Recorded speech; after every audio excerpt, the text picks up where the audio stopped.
In Africa, the landscape of education is evolving. Technology is at the forefront, reshaping the way we learn.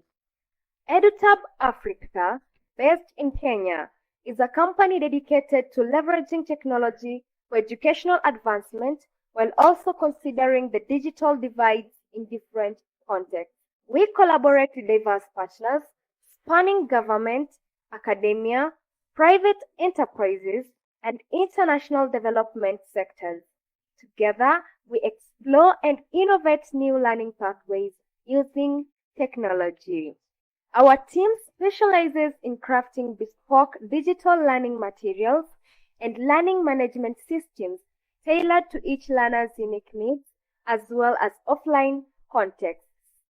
Embracing STEAM education, science, technology, engineering, arts, and math, we empower educators and students with captivating and playful learning experiences. Join us as we revolutionize education in Kenya, striving to make learning accessible and enriching for all. This is our mission. This is our passion. EduTab Africa, transforming education through innovative technology solutions. Thank you so much for that.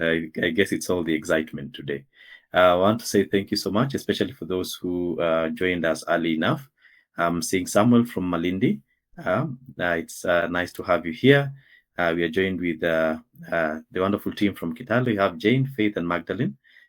I'm also seeing Stanley from Tana River, Katana from Malindi, and Eunice from Malindi. So I guess it's Malindi and Kitale affair today. Yeah, thank you so much. For those who just joined us right now, what we're doing, we're just introducing ourselves in the chat and saying where we are joining from. And we are having a very exciting webinar today, which is from plan to practice, bringing Scratch into the classroom. We are looking forward to getting to see an experience of having the integration of Scratch into a lesson, a real classroom lesson. And I can't wait to see what we have for today. Okay, so just some few housekeeping rules as usual. Please note that this meeting is going to be recorded so that those of us who are not able to join can also get a chance to see it later. And even those of us who like to get to learn a bit more can also access it then. And this is a space for you to be vulnerable. It's a safe space to be open to learn and participate as much as you can. Please, you can use the chat or just raise your hand or come off mute when you want to share something, ask a question, and that would be amazing as well. Then when we have our presenter, please remember to mute your mic. And just as we've been doing, let's continue introducing ourselves in the chat. For my icebreaker for today is quite simple. So if your classroom had a Scratch sprite to represent it, what would it be? So if your classroom was to be presented as a Scratch sprite, what would it be? And what would it do? So please share this in the chat in the next minute or so. So we have Faith saying if their classroom was a sprite, it would be a dancing girl. Oh, interesting. Yeah, so there's I think that should be a cat that has been shared. I don't know if it's a cat or a kitten. Which animal is that? But thank you so much for that. Okay, so as we continue to think about that, we can just proceed. Magdalene is saying, I would choose a banana sprite. It will speak and share the vitamin it contains. Oh, quite interesting. I would just wonder why the banana, not any other. Going to be done by our amazing presenter today. So it's always amazing to see learners working on projects, because we learn best through actively working on meaningful projects, through generation of new ideas, designing prototypes, being able to refine iteratively and working towards solutions. Our passion, when people work on projects, they care about They work long and hard, and they persist more even when they face challenges and learn in the process. Then peers, learning flourishes as a social activity with people sharing ideas, collaborating on various projects and building on each other's work. And I think play would be my own personal favorite because there's so much that we achieve through playful learning and the experimentation that comes with playful learning. We try new things, we tinker with what we have, and being vulnerable to learning, yeah, being able to test boundaries and taking risks. And this all comes together through purpose, where we find meaning in the work that we do. We are able to look into topics that relate to our communities and thus coming up with solutions that are very relevant to us. We are able to design activities with intention and connect ideas to what we want to achieve individually and as a collective. Yes, I know we are going to discuss more into the today in the presentation, and also just looking into how easy it is that through Scratch we have the low floors where it's easy for anyone to get started. We have the wide walls which appeal to a wide range of interests, as we've talked about passion, for example, and that we can scale through high ceilings to build much better solutions. Okay, so for those who are joining us, please go to the chat, tell us where you're joining us from and who you are. And at this particular point, I would just like us just to continue to remain open into learning. Yeah. So through the creative learning spiral, we'll imagine, create, play, share, reflect, imagine, and the spiral continues on. So at this particular point in time, I would like to take this opportunity to invite our presenter for today, one Kitsao Katana, who is going to be a practitioner in practice today, and can't wait to hear what you have for us today. Katana, the floor is yours. Karibu sana. Okay, thank you, Lazarus. Thank you, everyone. Good evening, wherever you're joining us from. Today I'm excited. I'm really excited for having this wonderful opportunity to share what we do in the classroom. And, my name is Kitsao Katana. I'm an educator, digital learning trainer, that is, and I'm a passionate educator for what we call advocate for technology in education. And I'm currently a teacher at Sakai Comprehensive School. And as I say, I'm very much honored and a pleasure to be here tonight to share with you what we do in our school or what I do in my class as a teacher in that classroom. So allow me just to share my screen. Lazarus, if you can hear me, please you give me a thumbs up so that we can go together. Oh, thank you. Thank you so much. Allow me to share my screen here. All right, so here we are. Before we dive into the Scratch and get to know how I use it in class, I would like us just to go through some items in the slides, and we get into hands-on practice on how we can come up with projects and how can I dive into Scratch in the classroom and get to use it for better. So we have what we call creative computing with Scratch. Whatever we do with Scratch is very important because it impacts or it ignites creativity with the learners to the learner side. And it's important that I myself on my side, I use Scratch for creating awareness and creativity with these learners. Now, in this regard, we shall have a project at the end of it where it will be hands-on, and I will design a simple project that is a village or a flooding village. More so, it sensitizes or it gives sensitization on how climate change, awareness on climate change. So we will do that on practically at the end of this presentation. And then why do we have to get into creative computing? Why do we have to use Scratch in the classroom? Number one, it encourages creativity through stories, games, animations. Learners are able to develop or they are able to create stories using those characters. They are able to engage or do some games using the sprites and even animation. Then it also builds what you call problem solving. We are developing learners who are not only for ourselves, but we have a digital generation who needs what we have a lot of problems, and they need critical thinking in solving those problems. So it's logic, and as per the CBC lineup, problem solving and logical thinking are these ones are part and parcel of the core values in the competence-based assessment and curriculum. Then it also fosters what we call collaboration and student center or student-led exploration. The students have their own, use their own minds, they do explore on their own, and they do collaborate in the project they undertake. So it's important that we utilize Scratch in our classroom. And in that way, Scratch is one of the block-based language whereby it allows anyone, or it's a free source platform where you can use it regardless of your knowledge. It doesn't matter the kind of knowledge you have, whether you are a beginner, you are on the advanced, it doesn't matter the stage you are in. Scratch is free and at the same time beginner friendly. You can use the blocks in coming up with a project.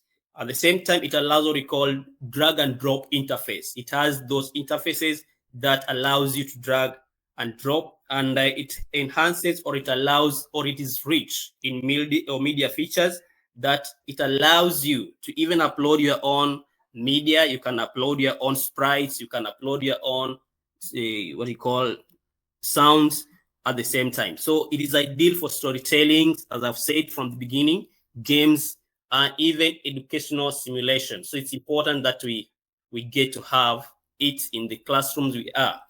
And as you go through the Scratch interface, there is the overview of the Scratch environment. And at that one, we have the motion, where we have the motion sprite across the stage. And then we have the looks, where we have visual expressions and dialogues. Then we have the sound blocks, where you can add background music or sound effects. And we have the events, where we do have they respond to clicks, keys, and interaction, control loops, weight, and decision structures. So basically, this is the Scratch overview of the Scratch environment, or the Scratch where we're having. Now, in that way, then, our theme tonight will be exploring what we call climate change, and we'll explore the environmental issues through coding. It's very important. We can use the Scratch to explore these climatic changes that we are facing. We can use the project or develop a project idea that stimulates village flooding caused by climate change. We'll see that one. And then learners use dialogue and motion blocks to express how, or to show the effects of the climate change. And then we relate that into the real world storytellings, meeting, competition, or thinking. So basically, that is what we're going to do tonight.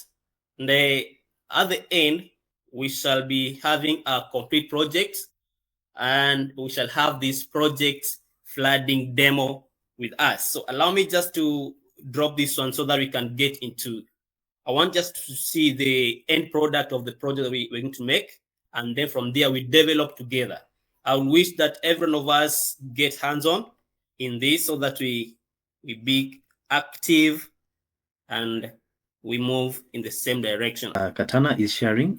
Please feel free to raise any question or any reaction. You can use the chat. Also, thank you so much.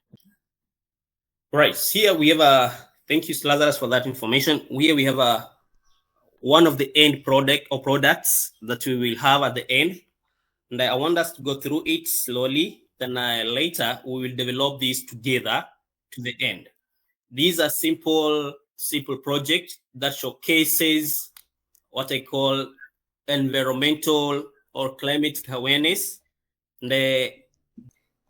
All right, so here we have, basically when you get into the Scratch platform, as I've said, Scratch is our free tool that everyone is able to interact with. It is both offline and online.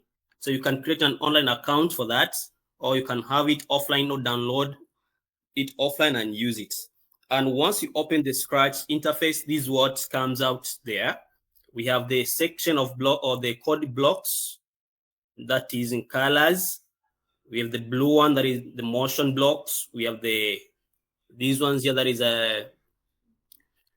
looks, sounds, events, control, and many more. So all these variable, all these items here, all these the blocks here, they are important, and they have different effects on the use. And then when you come here, we have the stage. Under the stage here, we can either use or utilize the sprites which are inbuilt. At the same time, we can also upload our own script or own sprites. Like here, these trees you're seeing around, they are all inbuilt. They are all inbuilt. And the cat you see, it's the default sprite where it's all inbuilt. But I have a dustbin here that is uploaded. We have this young man down here who is also uploaded. The sun is inbuilt. So all this is because of creativity that learners can utilize their creativeness in coming up with such projects. And I want us just to have a view of this one. At the same time, as we go through this, there is a sound that I uploaded, or you can upload also. Just prepare it, download it, then you upload it. I'll show you how we can do that as we go along. So I want us to have a look at this one. When the green flag is clicked, we have the cat welcoming us.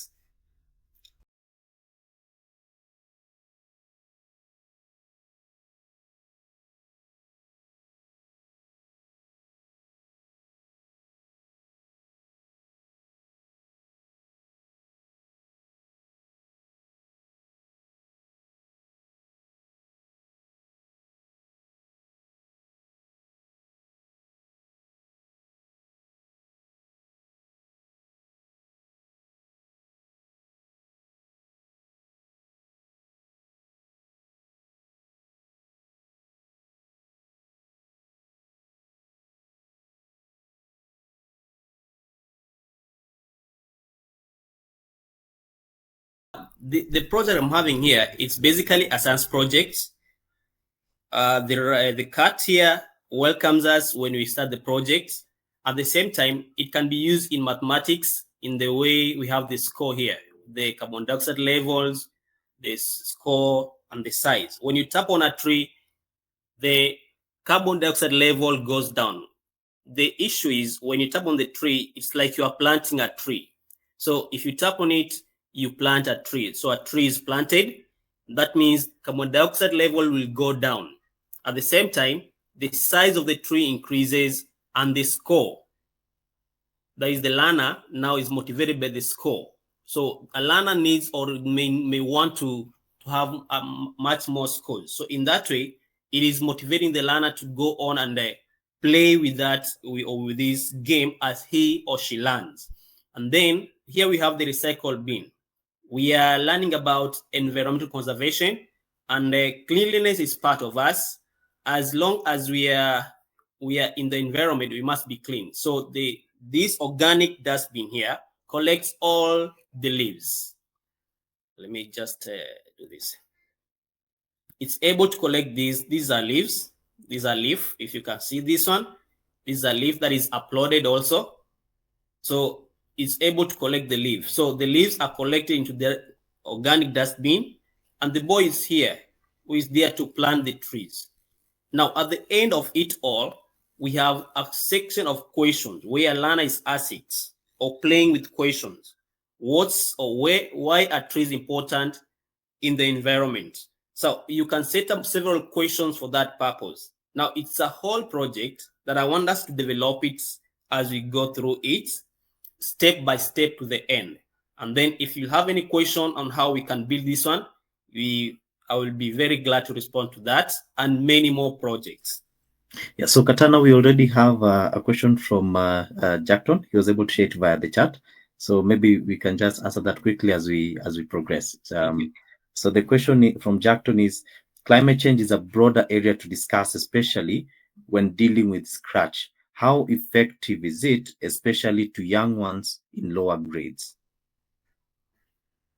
All right, thank you for that question. Allow me to answer it in this way, that CBC, it is one of the curriculum that is we call it competence-based curriculum, and it has got what we call strands. And in each and every grade, the curriculum offers a certain aspect to be handled under the environment.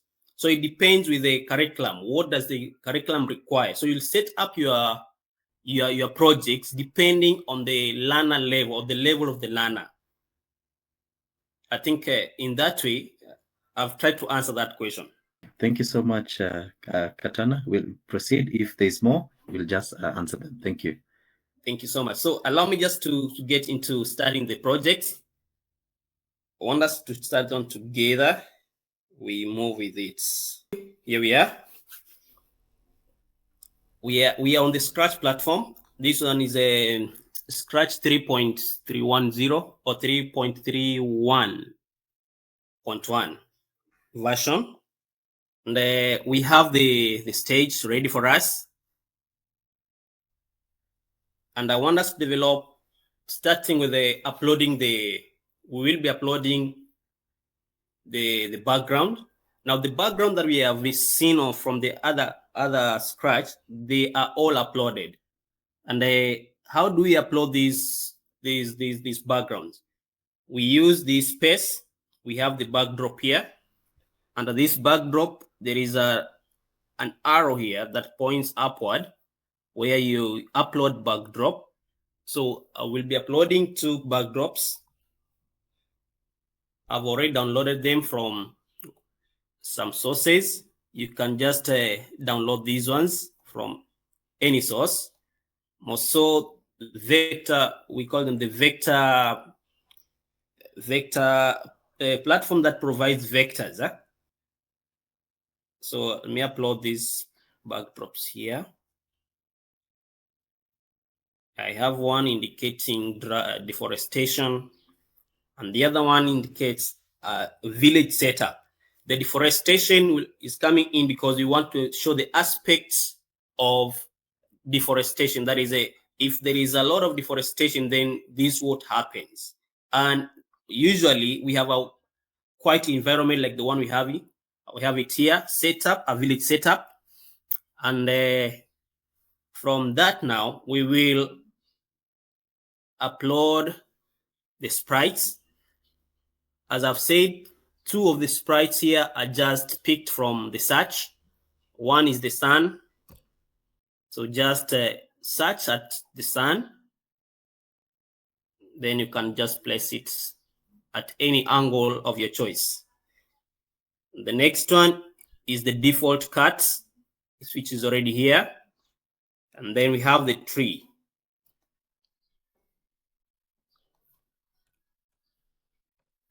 So we just search tree.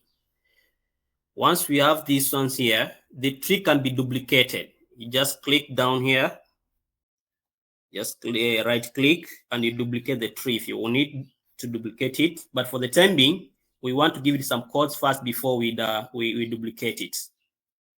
So let's leave only the one that is there for that purpose. After that, now we go ahead and upload some more sprites here: the dustbin, the leaf, and the boy. The dustbin, the leaf, and the boy. The boy is somewhere here.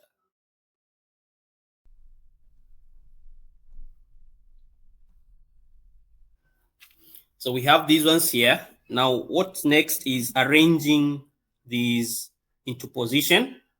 So we have the boy there. The dustbin is almost oversized. So what we'll do, we resize this. How do we resize this dustbin? Just by coming down here, we have a menu, small menu, where there is size. So we resize this one to 40. Let's make it size 40 or 30, any can do. Then the leaf is also bigger than the dustbin. So what we can do also is to resize it to size 30. So once we click on that sprite, this uploaded sprite, automatically down here, it's highlight itself that it's being used. So when it's highlighted, that means that item is on use and you can manipulate it either through this reducing size also. So we are changing the size of the leaf to 30. As you can see, it has come to 30. That means it can fit in that dustbin.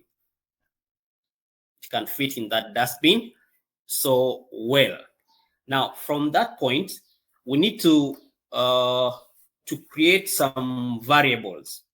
What are these variables? Variables are will help us in changing the sizes, changing the levels of carbon dioxide, in getting the scores. So what we do is we come to the coding blocks. Under the coding blocks, down here we have variables, very important. So we click on the variables, and then we make our own variables.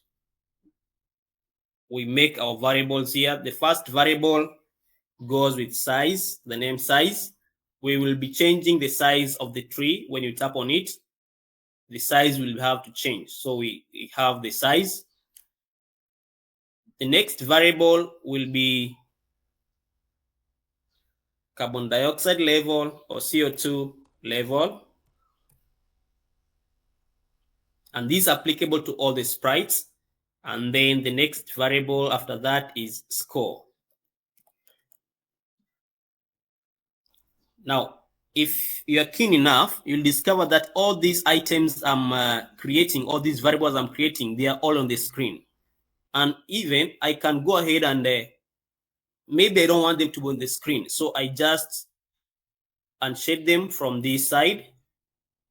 If you unshade them, they won't appear. They won't appear on the screen. As you can see, one has gone already. The next one is gone. And then the third one is also gone. So if I need these variables to appear on the screen, I just highlight them or check them up on the side of variables. And once I check them up, I will have all of them on my screen. That is the first step. Then from there now, we would like to get to the sun, at least see it moving. We code the movement of the sun.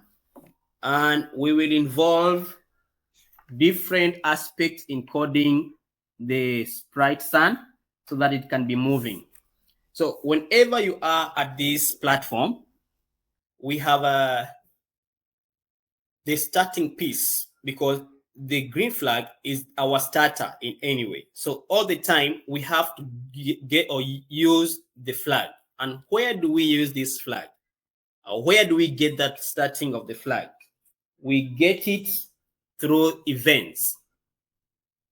Under the events, we have the block when green flag is clicked. So we drag that one into the space. And before you do that, make sure you have highlighted the sun. You have clicked the sun under here.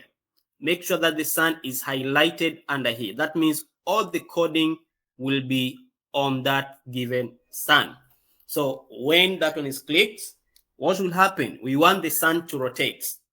So that means we shall have a sort of movement. So we go to motion.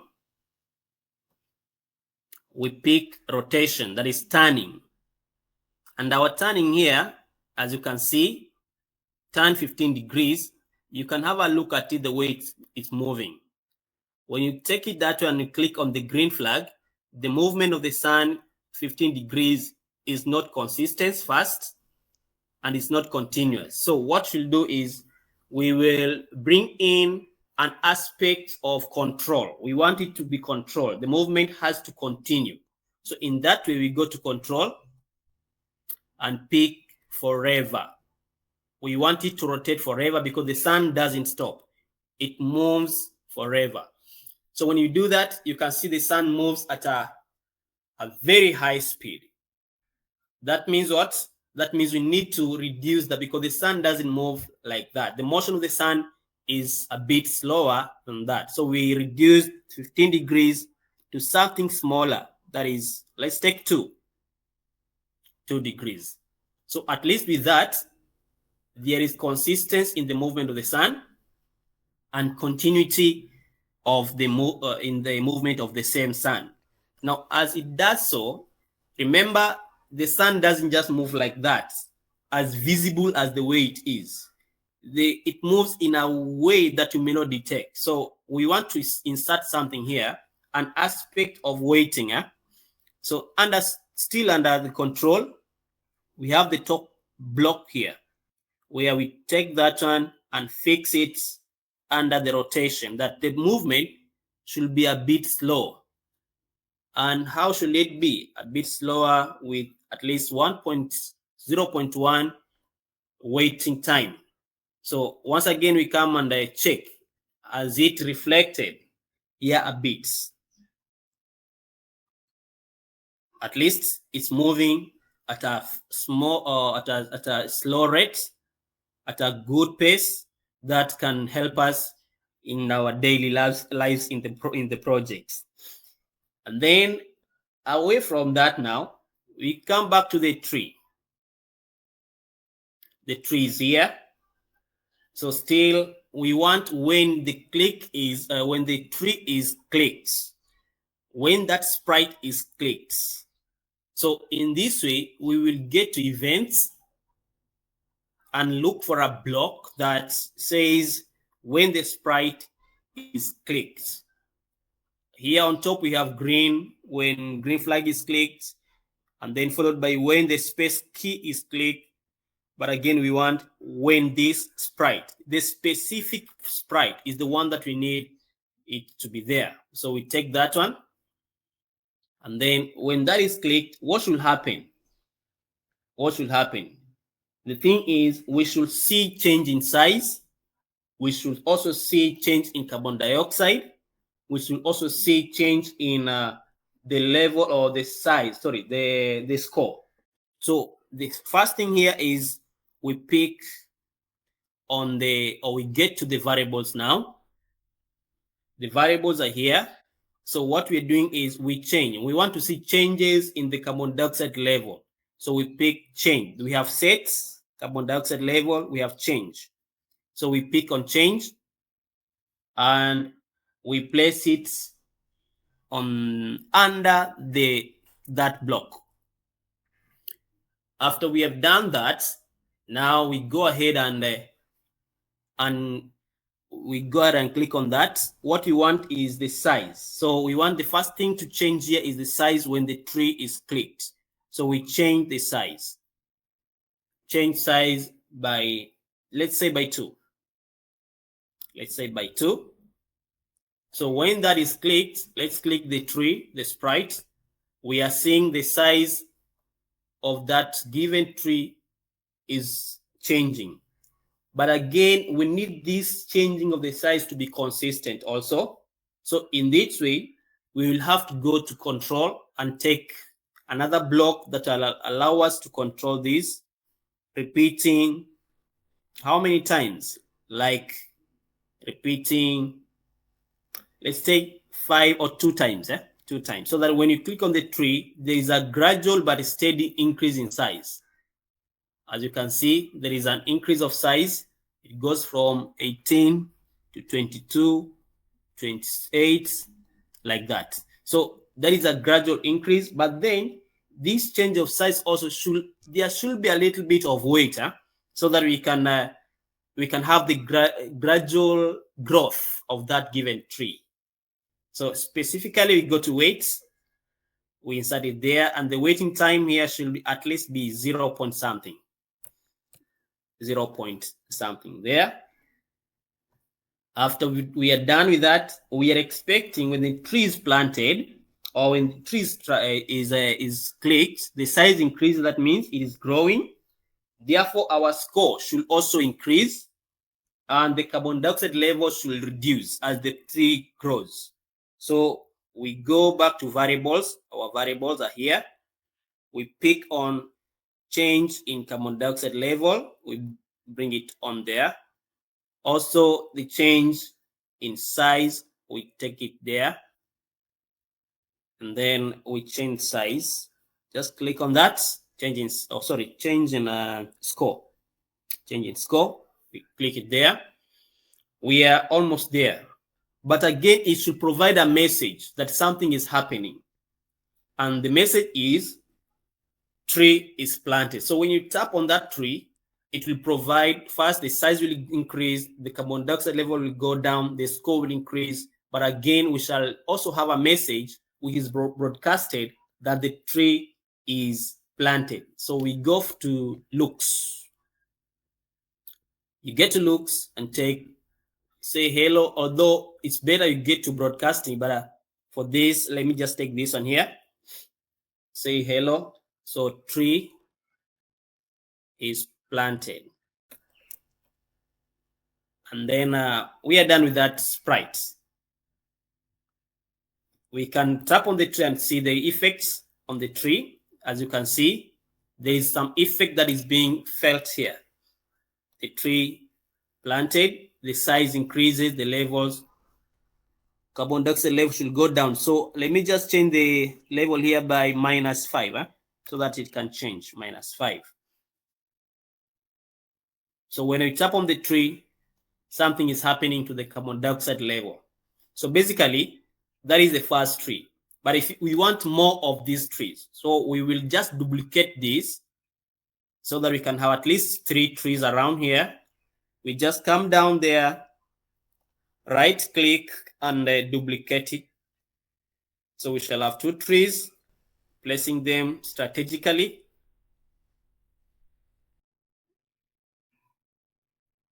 Where we don't have a house or nothing on top of houses.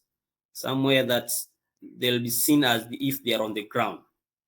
So these 2 trees, if you need to add any other tree, you can do the same. Just duplicate and you have as many trees as possible.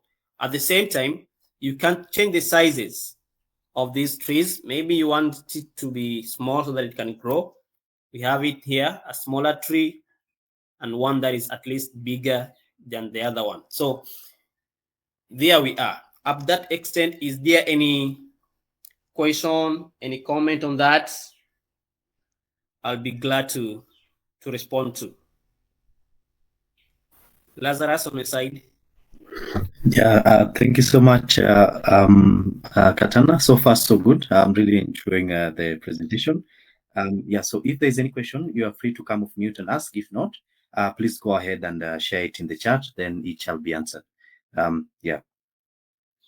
All right, thank you. I hope we can continue.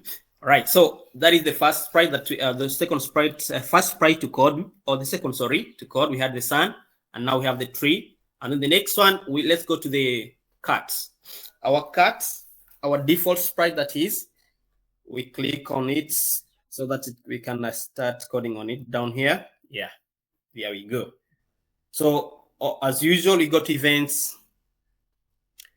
When the green flag is clicked, we drag it on that coding area.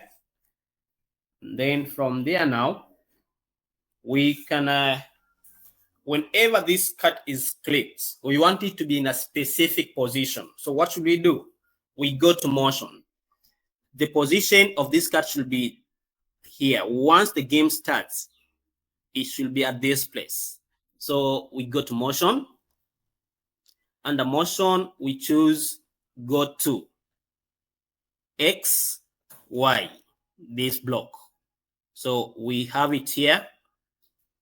You can even go ahead and choose when this green flag is clicked, you can have it, the cards disappear, then appear, or hide and show. That is another effect that you can have, and it's also good. So according to our card here, the X axis and the Y axis are at -180. That is X and -90 Y axis. So that basically is good. And we can also increase the size of this card. At least if we want a bigger one, let's make it 120. At least, yeah, much more bigger. So there we go. Then from there now, we would like these backdrops to be interchanging. Where do we get it? We go to looks. Under looks, when that green flag is clicked and our sprite is placed at the strategic place where we want it to be, then the background should change. And the change should be down here, switch background. Moving from looks, we have the say, think block, the switch costume block, next costume, switch backdrop to village. So we just drag that one. Remember, we have uploaded the backdrops. So we have it here. Once the green flag is clicked and the cat is positioned, then the backdrop should change to village, and that is it there. And then at the same time, we need also the size, the carbon dioxide level, and the scores also to be 0. So we will also get into setting. We set the levels to 0. So we go to variables still. We go to variables and pick sets. We pick sets. So the first set is carbon dioxide level. Then we can duplicate that one or just drag all these ones here. Then we change carbon dioxide level. Score level should also be 0. And then the other one is the size level also to be 0. Now, at that point, when the green flag is clicked, all these variables here, the size, the carbon dioxide level, the score goes to 0. They all go to 0.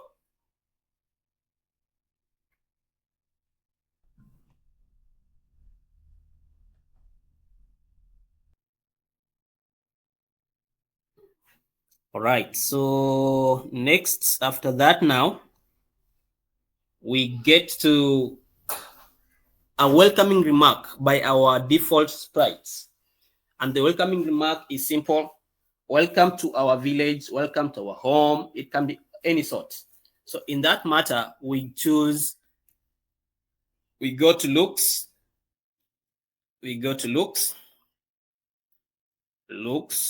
We have the looks. I'm sorry for that. Looks, then say.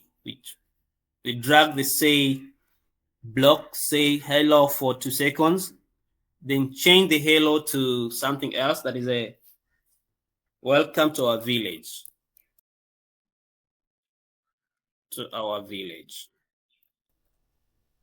Once that one is done, we have to wait for at least some minutes for another backdrop to change. So we want a change of backdrop after that. So we will get to control. Under control, we drag the wait block. That is wait at least for 8 seconds or 9 seconds there, so that the events can be running in a good way. Then change the next backdrop. The next backdrop is deforestation. So we go to looks and pick switch backdrop to something else. We bring it on board here. Then choose deforestation. Now let me just replay this so that we can see what's happening. So welcome to our village. That is what we get from that sprite. Then after 8 seconds, we have the change of the backdrop. So in that way, we can also reposition our trees so that they can seem as if they are growing on top of these cut trees. Yeah, like that. At least you can see there is something like trees are growing somewhere. So the deforestation aspect, we bring that on board. And that is the cut sprite. On top of that, because we want also not only to be doing that, we should have at least a background music. So we still go back to something else here. Under the sprites cut, I want us to use music also. So we will go back to events. Still, when that is clicked, we need a soft music from the background. So we will go to sounds. Then under sound, we have got a play sound, but we want to start sounds. So we shall pick start sound, drag it there. Our default sound is the meow sound. So we want to use another sound, and we will upload this sound. How do we upload the sound?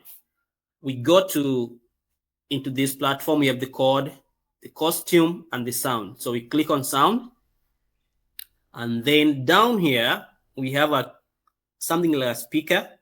When you click on it, it indicates choose sound. But again, we will upload our sound.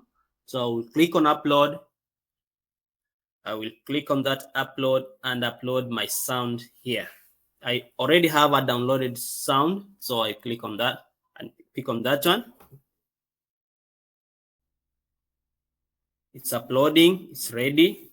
So I can delete the meow sound here so that I use whatever I have. So from that now, I change the sound to please come mine.